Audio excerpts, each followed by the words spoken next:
What's going on, everybody? It's Cannabis Guru, and I got an update for you. So we're running G13. I won't go over the whole story as to why they slow and everything else, blah, blah, blah. It was grower error for the most part, from what I can tell. The genetics seem to be all right. I think it was just because the grow medium was too cold and there wasn't intense enough light. Humidity was low, so now they corrected all of those issues. They're growing pretty quick. However, they, for the last couple of days, they've been drooping. They weren't wilted or anything like that, but they've been drooping, right? And come to find out, they had a nitrogen toxicity. So I overfed them. As you can see, it's all jacked up on this little one. It's nitrogen toxicity. This is blotchy a little bit. No, this is dark. Excuse me. This is dark with the purple and pink veins. Okay. This is darker or lighter, but it's a little bit blotchy. Okay. But what I did is I went ahead and flushed them. I flushed that one a lot better than I flushed that one. This one didn't need it as much. After I flushed it, it perked up. This one right here, like I said, I flushed it more because it was worse. And since I've done that, it's perked up. This one I haven't flushed yet. Or no, I did flush it. Excuse me, I flushed it today. I was just worried about getting it or overwatering it. But I think there's enough roots in there and stuff like that to where it should be okay. I got a new heat mat. So the temperature, I usually keep it between 70 and 72, 73 degrees. And the plants like it. I've got the light moved up to, what is it? 24 to 28 inches, somewhere like that. So, but when I'm running it on my veg stage, because right now I just got the white light turned on for the video, but I run my white at 100%, and that includes infrared, UV, looks like yellow and orange, are all, and white of course, on the micro channel or white channel. So, and then I got blue that I do 100%, and then red I do at 60%, and that gives me enough light intensity for the plants to where it's, and it's also not over intense to where it could bug them, you know, when they flower out or whatever. They could throw foxtails or bleach or whatever, you know, or get too hot or whatever. And so, yeah, I'm keeping it up that high. Usually when I flower, I keep it about 36 inches, about 3 feet away. And it seems to work just fine. Because if you get too much closer than that, dude, I end up bleaching my nugs. So this light has a lot of power. The PPFD is like, what is it, like 7, almost 800? Something like that. That's pretty good, dude. I know that there's lights out there now that have a higher PPD or whatever the fuck it is than this light. I've seen some that are up over 1,000. So you have to give yourself a lot more distance between the light and your plant, otherwise you're gonna fucking bleach your buds. So and that's not good. So basically the way I look at it is, why, this is kind of my theory and a question.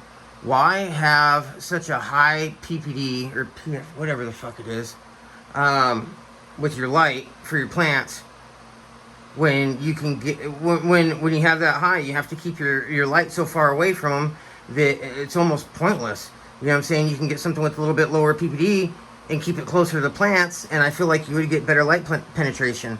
So I get good light penetration at 3 feet with these lights. So that's nice.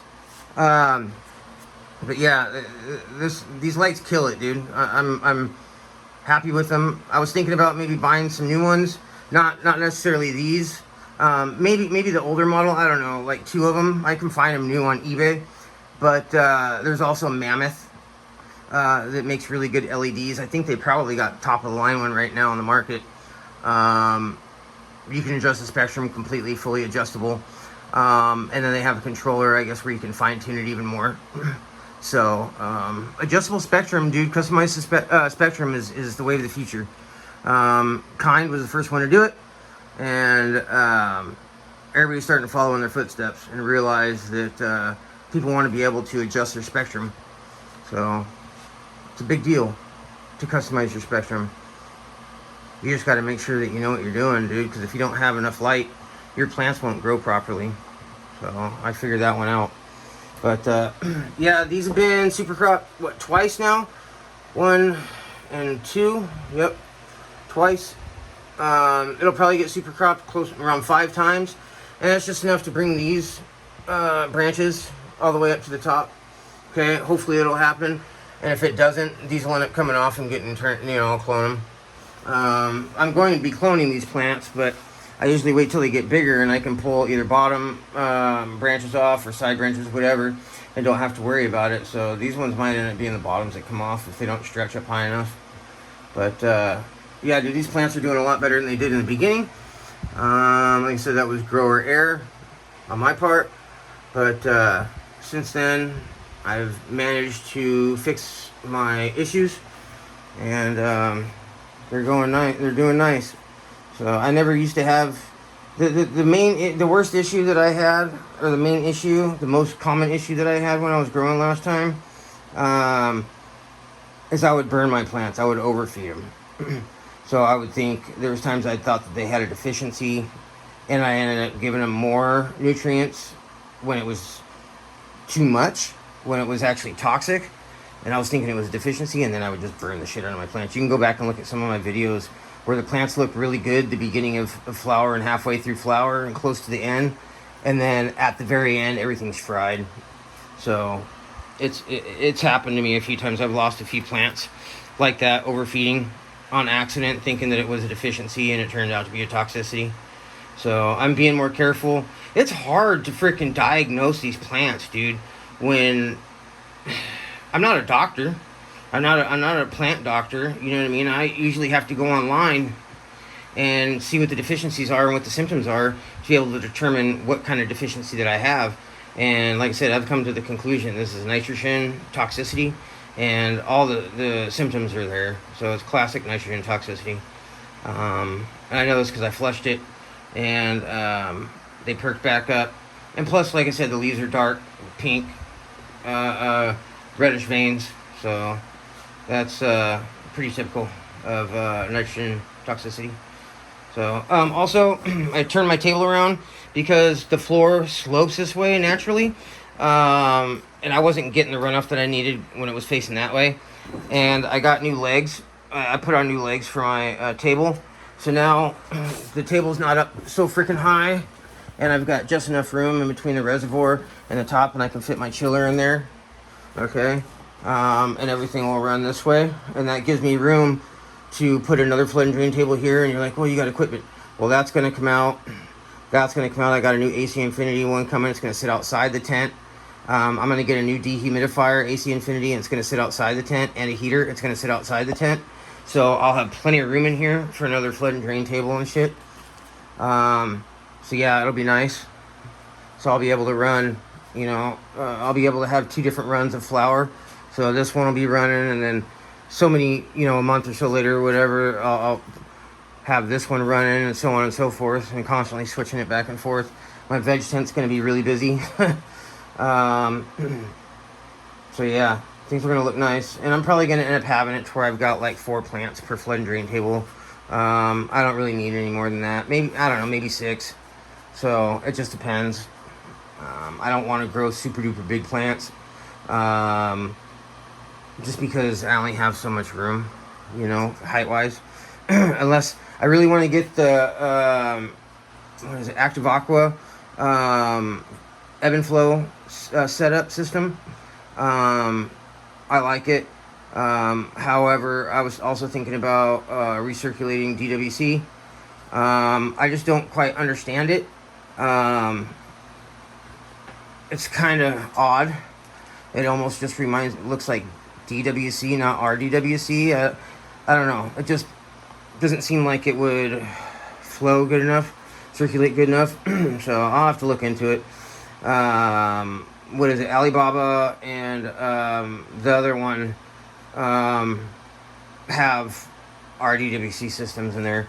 I can't afford a current culture or an alien hydroponic, anything like that. I have to go with the generic one. I thought about making my own, but it's pretty involved, and I don't want to mess anything up. So I'm just going to go with somewhat of a pre-made kit and modify it because I want to have spray bars on top. So and that's the thing, like when the timer goes off and does the flow start, the pump for the flow to where it just, flows through the pots, or I don't get it, dude. I thought it was a constant flow through the pots. So why do you need the timer? That's what I'm saying. I don't understand it because it's already full of water. So I don't know. I guess I got some shit to learn about the RDWC, but it just seems kind of moot, like a moot point to be able to do that. It doesn't look like it recirculates that well. I don't know. I could be wrong. Like I said, I've never ran one. The only way I'm going to find out is by running one. I just don't want to spend a lot of money on one and have it turn out to be shit. I've seen people get excellent results with RDWC, but I'll have to look into it more. I don't quite understand it. You know what I mean? You're probably like, what's hard to understand? Well, like all these pots are big and you got a little hose going in there, and once it flows through that hose and goes into the pot, you're going to get turbulence in that pot. But who says it's going to go through the other pipe and go to the next one and keep a strong flow? I feel like once it got into the bucket, it would cause too much turbulence and swirl around and not go through the next tube like it should.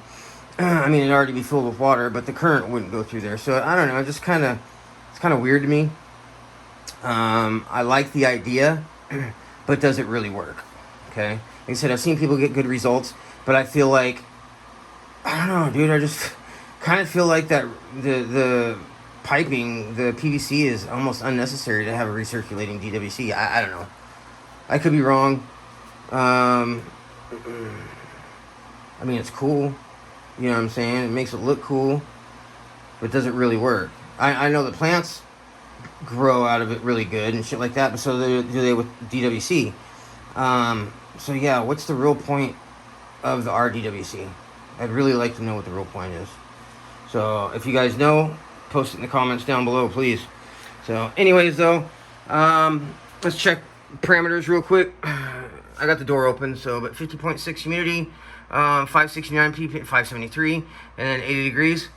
So yeah, things are looking good. When I got the door closed or the tent sealed up, it does even better. That thing's running right now. So yeah, plants are coming along. They're getting there. Nice and strong. I wish they weren't so stretched out, but that's my fault. This one's not so stretched out. Anyways, that's it. Comment, like, subscribe. If you have any comments or questions, go ahead and post them. Like the video. And that's it. Till next time. Peace.